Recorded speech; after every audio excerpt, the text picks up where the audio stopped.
Selamat pagi, kami dari kelompok 9 ingin mempresentasikan hasil dari diskusi kami, yaitu judul jurnalnya menuju optimasi proses penggulungan adonan kentang, pengaruh pengolahan terhadap struktur mikro dan sifat mekanik. Jadi sebelum kami memulai, kami akan mengenalkan diri kami terlebih dahulu. Adis Dewi Dani Putri, Diva Trisya Wahyuni, Manuela Tiasari, dan Sheila Alivia. Masuk ke tujuan penelitian dijelaskan oleh Diva Trisya Wahyuni.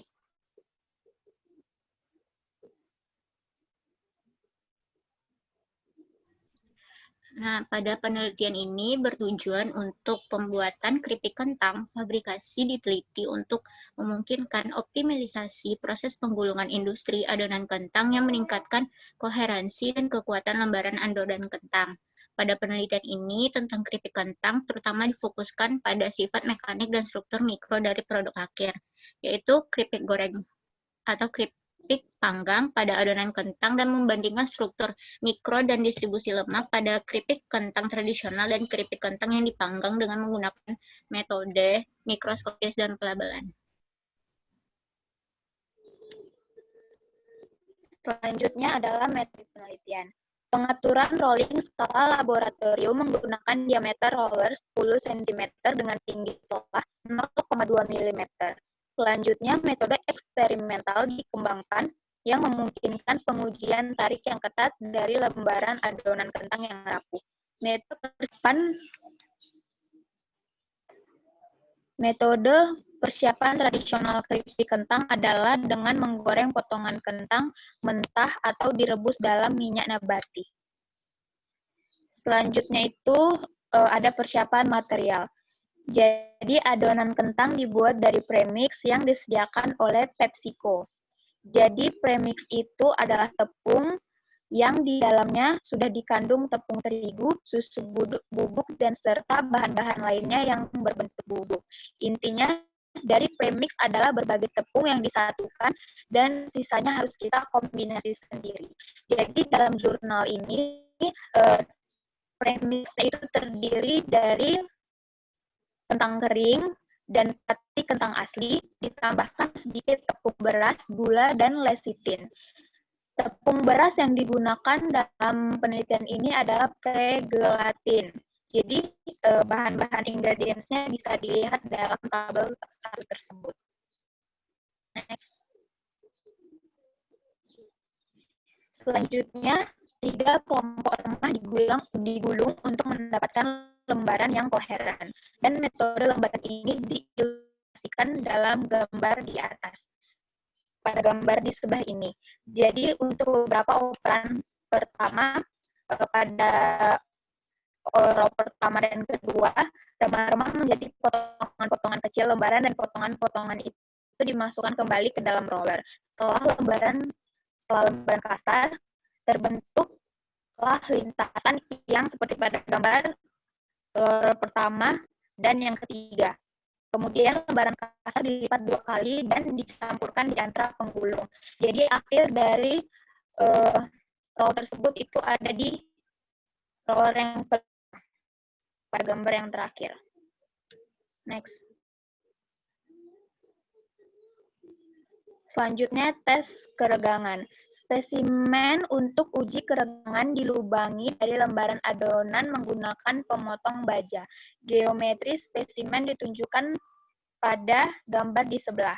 Setelah dipotong, spesimen ditutup dengan cling film sampai dengan saat pasang di mesin uji. Jadi dapat dilihat pada gambar kedua. Selanjutnya, investigasi mikrostruktur. Mikrostruktur dari serpihan kering dan lembaran koheren diselidiki menggunakan elektron scanning dan mikroskop optik. Mikroskopi optik digunakan untuk mengerti permukaan adonan kentang menggunakan mikroskop Lesia aksioskop untuk meningkatkan kontras gambar. Lembaran diwarnai menggunakan larutan iodium yang menekankan batas antara matriks pati gelatin dan sel kentang. Selanjutnya akan dijelaskan oleh Adistia Widani Putri. Baik, selanjutnya ada pembagian pembahasan. Yang pertama, pengaruh waktu. Perubahan cepat dalam mungkin untuk mengukur properti lembar yang tidak tersusun secara akurat. Oleh karena itu, hanya pada lembaran adonan kentang. Namun, pada lini produksi yang sebenarnya, adonan tidak memiliki cukup waktu untuk beristirahat sepenuhnya, sehingga properti lembaran adonan kentang yang belum tersumbat harus dipertimbangkan. Yang kedua, perubahan kecepatan putaran dan ketinggian celah selama proses pelapisan. Material yang diumpankan tidak memiliki pengaruh yang signifikan terhadap kecepatan putaran mesin rolling. Selain itu, ditemukan bahwa lembaran adonan menempel dengan baik ke penggulung sehingga tidak yang berarti. Namun, material yang diumpankan memiliki pengaruh yang signifikan terhadap ketinggian celah selama proses terpal. Ketinggian celah awal ditetapkan menjadi 0,2 mm dan ketinggian celah tidak terpengaruh saat menggulung remah untuk pertama kalinya. Remah menjadi potongan lepas.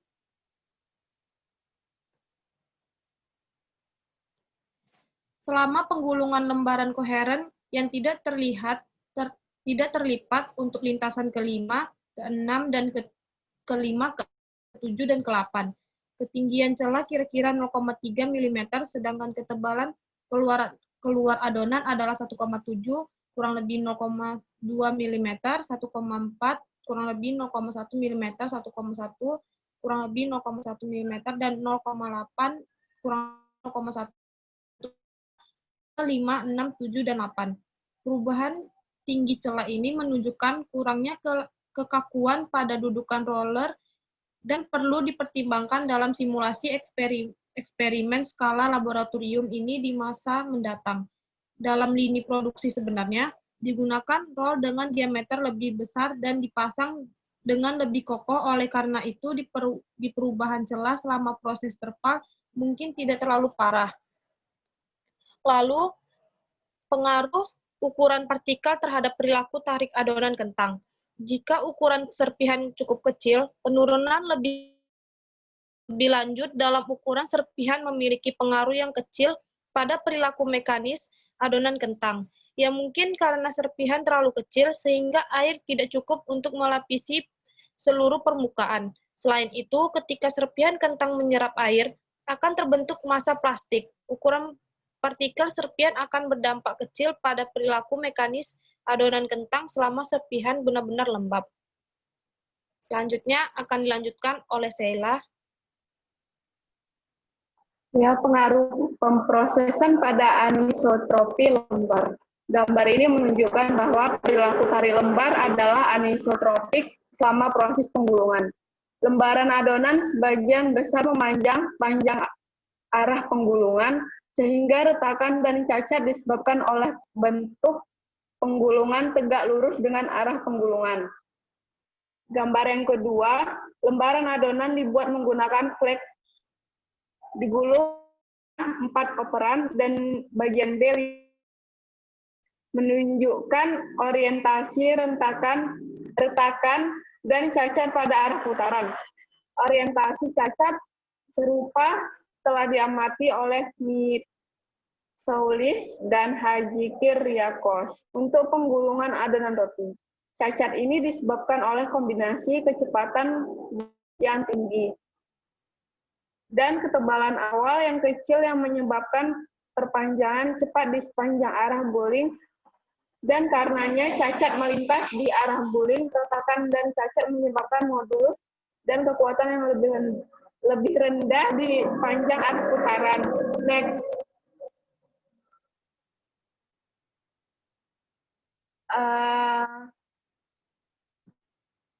Baru pengaruh proses pada kecepatan uji rendah.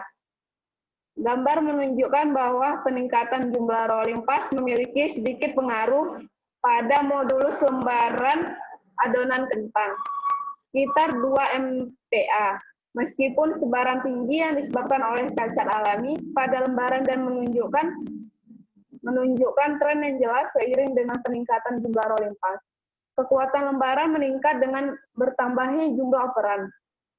Memuncak pada 7 operan, kira-kira 0,12 MPa. Gambar ini saat digulingkan untuk umpan ke-8, kekuatannya mulai berkurang, seperti yang ditunjukkan. Selain itu, karena perbedaan kekuatan terutama sebaran yang rendah dalam kekuatan dengan 7 lintasan menunjukkan efek cacat yang diminimalkan. Persaingan antara efek penguatan penggulungan dan efek melemahnya cacat yang diperkenalkan adalah umum dalam proses penggulungan untuk berbagai bahan. Selanjutnya,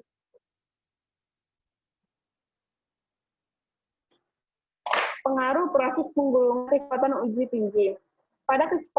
Pada kecepatan pengujian yang lebih tinggi ini, modulus lembaran adonan kentang masih bergantung pada jumlah lintasan penggulungan. Selain itu, jumlah rolling pass memiliki pengaruh yang kecil pada kekuatan lembaran. Pada tingkat pengujian yang lebih tinggi dan cacat alami hanya dapat mempengaruhi kekuatan lembaran adonan kentang, tidak memiliki cukup waktu untuk tumbuh. Yang selanjutnya, estimasi gaya bergulir. Pada gambar di atas, selama persiapan lembaran koheren pertama, penggulungan remah-remah dan lipatan lembaran tidak memungkinkan untuk menghitung kekuatan bergulir.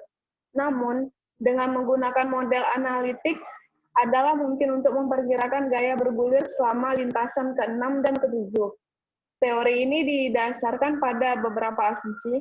Yang pertama, material yang digulung diasumsikan sebagai plastik, kaku, dan tidak dapat dimampatkan. Kedua, variasi dengan tegangan horizontal dan kecepatan partikel melalui ketebalan dapat diabaikan.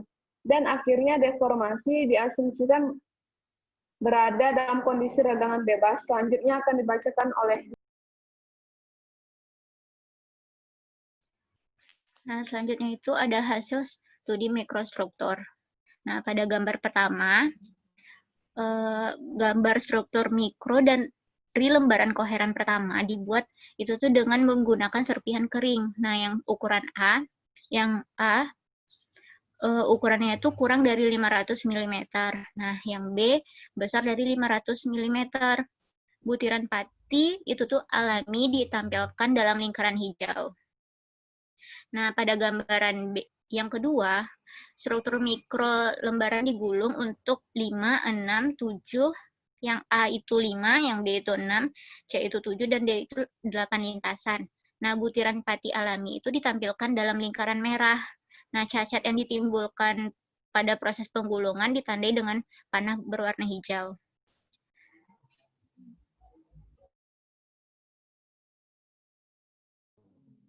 Perbedaan koherensi dari lembaran dan kebocoran butiran pati alami keduanya dapat disebabkan oleh penyerapan air yang berbeda dari serpihan dengan ukuran yang berbeda. Karena luas permukaan yang lebih besar dari serpihan yang lebih kecil, kami berhipotesis bahwa air yang dapat didistribusikan dengan lebih baik di dalam serpihan, yang berarti semakin banyak pati gelatin yang direhidrasi dan lebih banyak sel kentang yang melunak.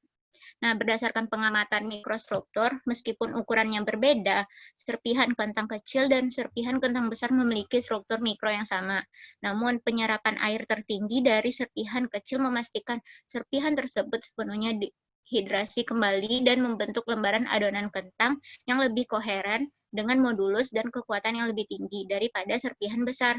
Proses penggulungan dapat menghaluskan permukaan lembaran adonan serta menyebabkan kerusakan pada lembaran yang menjadikan prediksi numerik perilaku adonan kentang selama proses penggulungan menjadi tantangan yang kompleks. Berarti pengamat meskipun ukurannya itu berbeda, tetapi serpihan kentang kecil dan serpihan kentang besar itu memiliki mikro yang serupa. Next. Nah, kesimpulan pada jurnal ini pengaruh tentang ukuran serpihan proses penggulungan terhadap kinerja mekanik adonan kentang yang digunakan untuk pembuatan keripik kentang, fabrikasi diteliti untuk memungkinkan optimalisasi proses penggulungan industri adonan kentang.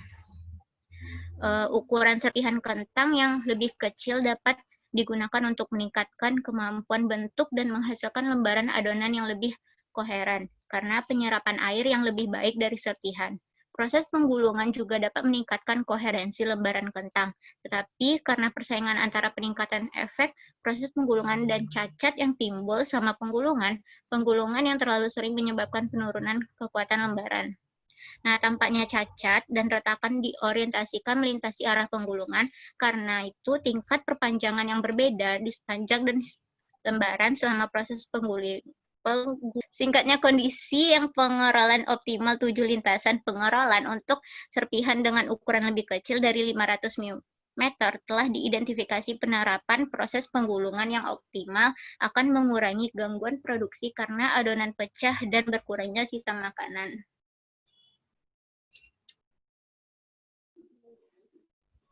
Ya, sekian dari presentasi kelompok 9. Bila ada salah kata, kami mohon maaf. Terima kasih.